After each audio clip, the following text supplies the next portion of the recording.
आज भर्खरै जर्मन सरकारले 6 अर्बको नेपाललाई सहयोग गर्नुभएको छ। ल हेर्नु, अनिसा कोचिङ सेन्टर युट्युब च्यानलमा हजुरहरूलाई स्वागत छ।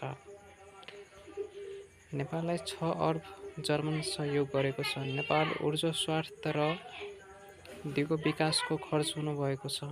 नेपालको ऊर्जा र स्वास्थ्य र दिगो विकासको लागि जर्मनले आगामी 2 वर्षमा 6 अर्ब रुपैयाँ सहयोग गर्ने दुई देशबीचको सल्लाह गरेको वर्तमान सहमति भएको छ। नेपालको ऊर्जा र स्वास्थ्य र दिगो विकासको लागि जर्मन सरकारले 2 वर्षमा 6 अर्ब रुपैयाँ सहयोग गर्नुभएको छ नेपाल सरकारलाई। र यो कति अचम्मको कुरा हो होइन। अरू देशबाट सरकारहरूले नेपाललाई सहयोग गर्न चाहिरहेको छ, त्यो पनि नेपाल अहिलेसम्म नै पछाडि परेको छ। ल अतिसम्म होस् र धन्यवाद। युट्युब च्यानललाई राम्रोसँग सब्सक्राइब गरिदिनु होला भिडियो राम्रो लाग्यो भने।